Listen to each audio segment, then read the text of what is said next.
Seguimos en Mirador por Isla TV, hoy conversando con el diputado Miguel Salazar, quien además es presidente nacional del Partido Social Cristiano COPEI.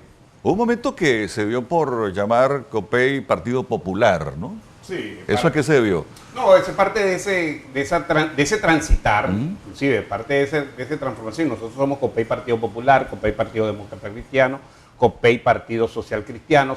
Tenemos todas esas denominaciones que están dentro de nuestros estatutos.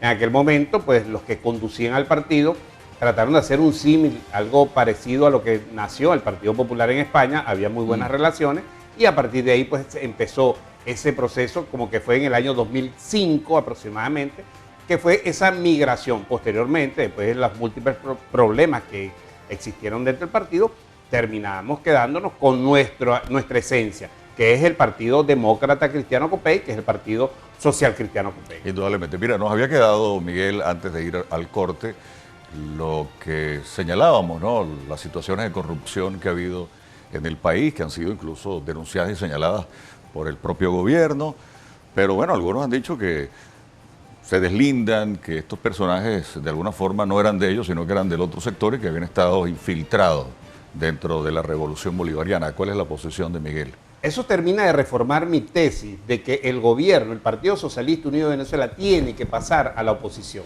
porque tiene que venir ese proceso que ellos mismos dicen que son quinta columna. Ellos tienen que pasar por un proceso de autodepuración, depurar sus filas precisamente de aquellos que ellos denominan quinta columna y tratar de conformar unos cuadros que sean unos cuadros representativos que trabajen en beneficio, no de orden personal ni del orden partidista, sino que trabajen en beneficio del pueblo de Venezuela. Usted me va a decir a mí que ese desfalco de PDVSA Cripto, casi 25 mil millones de dólares, lo van a resolver denunciando que eran quinta columna, metiendo preso a Tarek El Aizame, a los diputados que agarraron, al superintendente de criptomonedas.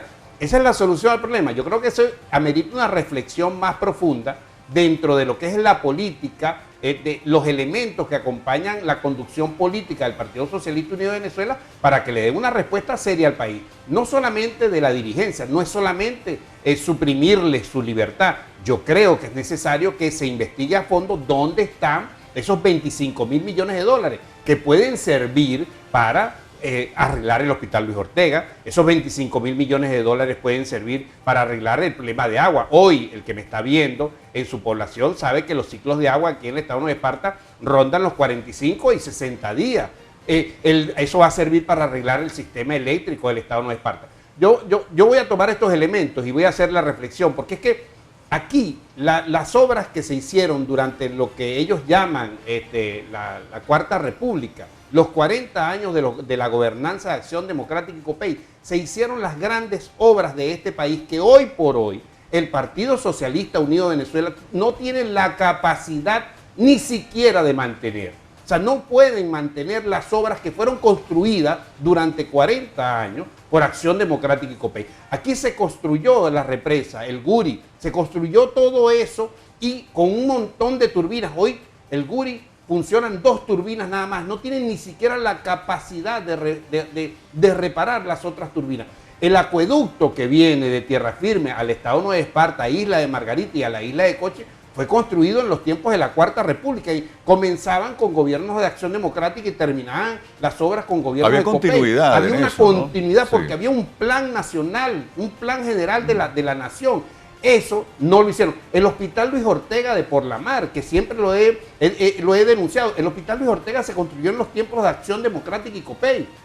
Y era un hospital que daba servicio gratuito. Hoy día la salud en el estado Nueva Esparta está completamente privatizada, porque tú vas al Hospital Luis Ortega de Por la Mar, aparte de que se encuentra en una situación deplorable. Ahorita lo están reparando a raíz de tantas denuncias que se han hecho. Empezaron a reparar el Hospital Luis Ortega, pero son 25 años. No es ahorita que están en el proceso de elecciones. Recuerde que tienen 25 años encargados del Hospital Luis Ortega de Por la Mar, que lo encontraron como una estructura hospitalaria saludable y hoy la tienen deteriorada. Y cuando tú vas al Hospital Luis Ortega, aparte de no recibir el tratamiento médico adecuado, te encuentras con que tienes que salir a hacerte la tomografía, tienes que salir fuera del hospital a colocar la radiografía, a comprar los insumos médicos, a hacerte todo, con lo cual la salud de facto en el Estado Nueva Esparta está privatizada. O sea, ahí tú te ves la privatización de la salud. Entonces tú me vas a decir que la salud pública es gratuita. ¿Dónde el gobierno dice con tantos a los presidentes, con tantas actividades que hace, con Maduro más, que la salud es gratuita en el Estado Nueva Esparta? Es mentira. Y cuando te vas a la educación, todos los que están aquí o los que somos grandes, ustedes recuerdan en los tiempos de Acción Democrática y COPEI el morral de útiles y uniformes escolares, que era un morralito azul, no era ese morral tricolor que tenía la M del Ministerio de Educación. No solamente venía el morral vacío, el morral venía lleno con unos cuadernos, venían con unos zapatos, venían con unas medias, unos pantalones, unas camisas, con lo cual se garantizaba la gratuidad de la educación. Hoy día no es así, hoy día tú mandas, hoy día los muchachos van al colegio 2 veces a la semana. 3 veces cuando mucho, cuando anteriormente se recibían clases en la mañana y en la tarde. Ahora no es así. Entonces, ¿es gratuita la educación? No es gratuita la educación. Y esa es parte del trabajo que venimos haciendo, pues en lo particular, cuando salimos a recorrer el país, es decirle a ese padre, es decirle a esa madre, es decirle lo que vivió en esos tiempos de Acción Democrática y COPEI, qué hicieron durante 40 años Acción Democrática y COPEI, que les permitía a ellos educar a sus hijos, el sacar adelante a su familia. Yo recuerdo, mi papá trabajaba en la Compañía de Administración y Fomento Eléctrico, muchos no, ahorita se llaman Electricidad de Caracas, o tienen otros nombres porque se han dedicado a lo largo de todo este tiempo a cambiarle los nombres.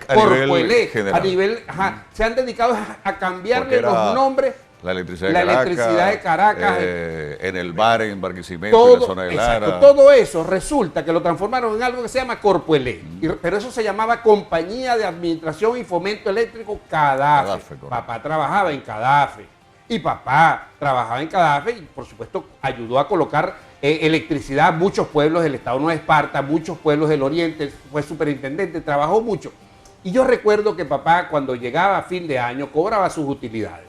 Y eso lo tienen que recordar las personas que de repente son contemporáneas conmigo, que conocieron y que tuvieron la oportunidad. Y papá cuando llegaba a fin de año, el 15 de diciembre, que generalmente se cobraban las utilidades, en aquel momento las utilidades, eso daba para comprarle ropa a 5 muchachos, eso daba para comprarle juguetes a 5 muchachos, eso daba para hacer las hallacas, eso daba para comprarse su pernil de cochino y todavía quedaba para pintar la casa y te quedaba para comprar los regalos de los Reyes Magos, los Reyes Magos el 6 de enero, siempre, y quedaba para el ahorro. Hoy día, dígame usted, en estos 25 años, ¿cuánto gana de utilidades un empleado público? Y papá era empleado público de la Compañía de Administración y Fomento Eléctrico, una compañía que era del Estado venezolano. Miguel, ese es un tema muy importante porque uno debate a veces con los amigos y, por ejemplo, hay una máxima en economía que dice que el producto más caro es el que no se consigue, el que no se tiene. Y bueno, quienes sufrimos la época del desabastecimiento, que había que hacer horribles colas, incluso había un mercado negro con los productos que costaban más caros que lo que cuestan ahorita. Por ejemplo, llegaban a vender en el mercado negro una paca de harina en $40, que era un promedio de 2 por kilo. Ahorita uno lo consiguió por ahí en menos de $1, incluso, ¿no? Porque el libre mercado es una cosa muy, muy importante. La educación privada, algunos dicen que es muy costosa, pero si uno analiza y compara con otros países, no del primer mundo, sino de nuestra área, no son tan costosas. El problema es el poder adquisitivo del venezolano. ¿Qué propuesta tienen ADECOPEI en su plan, creo que se llama Venezuela Posible, para recuperar la calidad, la capacidad de ingreso del venezolano para que recupere su calidad de vida, ¿no? Bueno, mira, nosotros llevamos a la Asamblea Nacional una ley de emergencia salarial. ¿Cuál es el objeto de la ley de emergencia salarial? El objeto de la ley de emergencia salarial es recuperar el salario de todos los venezolanos. Y todo es constitucional, porque cuando tú te revisas la Constitución, te encuentras con que en la Constitución establece que el salario debe estar por lo menos anclado a cubrir las necesidades básicas. ¿Cuáles son las necesidades básicas? La canasta alimentaria. Cuando tú revisas cuáles son las necesidades básicas y tú prorrateas eso y lo llevas, lo transformas en moneda, es necesario que un ingreso superior al ingreso que se tiene hoy, que son de $3. Entonces, esa ley, y era una ley de emergencia salarial que te permitía a ti atacar por lo menos el salario, porque así sea 6 meses, atacar el salario para que la gente se estabilizara mientras viene ese proceso de recuperación económica necesaria que se tiene. Ahora, ¿qué es lo que le pasa al gobierno nacional? Cuando a ti te roban 25.000 millones de dólares, como se perdieron, ¿cómo es posible que el presidente de la República haya colocado a un empleado suyo y ese empleado le haya robado 25.000 millones de dólares? Por supuesto que no puedes aumentar los salarios. ¿Por qué? Porque ahí están los salarios. Cuando hubo ese desfalco que hubo en PDVSA en los tiempos de Rafael Ramírez, por supuesto que no puedes aumentar los salarios. ¿Por qué? Porque lamentablemente todos se lo han robado. Y esa es la reflexión a donde tenemos que ir, y eso es lo que tiene que entender la gente. ¿Qué está proponiendo Luis Eduardo Martínez? Una vez llegar al gobierno, una vez investirse como presidente, decretar un aumento de salario. ¿A quién? A todos. Empleados públicos, pensionados, jubilados, a todos. ¿Por qué? Porque necesitamos tener un salario digno. La gente se nos está muriendo. Pero hay sectores... Y esa es parte del ejercicio que nosotros debemos adelantar. Y eso es lo que vamos a hacer una vez. Y eso es lo que la gente tiene que entender. Porque este gobierno del Partido Socialista Unido de Venezuela, no les va a aumentar. ¿Qué es lo que le aumentó el 1 de mayo? Ya lo vieron. ¿Qué es lo que les está aumentando? Bonos con dinero a través del sistema patria. Que si el bono de guerra, que si el bono contra el imperio, que todo ese montón. Y eso no es salario. El salario verdadero que usted gana, empleado público, no llega a 4 o 5 dólares. Pero hay sectores, el sector empresarial, algunos economistas dicen que los aumentos por decreto generalmente terminan siendo sal y agua en muchos casos, y lo que hace es aumentar la inflación y, bueno, no sirven de nada en este caso. Recuerdo que en el pasado había la tripartita, que era la mesa donde se sentaba sector gobierno, sector empresarial y sector laboral para discutir esos aumentos en consonancia. Y también recuerdo, por cierto, muchos sindicalistas de la época cuestionando, creo que en el gobierno de Lucinchi, que se implementaron algunos bonos especiales por una circunstancia coyuntural, la bonificación del salario, porque recordemos que los bonos no tienen incidencia sobre los pasivos, ¿no? Sobre lo que es sus prestaciones sociales, sus utilidades, sus vacaciones. Entonces, eso hay que verlo con muchísimo cuidado. Yo creo que tendría que venir un proceso de entendimiento en la Venezuela post-28, indistintamente de quién gane, ojo. Algunas encuestas, por ahí está viendo en el Universal, dan al presidente Maduro creciendo en intención de voto, otras dan al sector de la oposición, liderados por Edmundo González en este caso, y de eso vamos a hablar, porque ya tenemos un panorama electoral por allí muy cercano, menos de 2 meses, 54 días creo, a la vuelta, a ver el rol de Copey y la posición de Copey en los días subsiguientes, previo al 28 de julio. Quédate con nosotros acá en Mirador.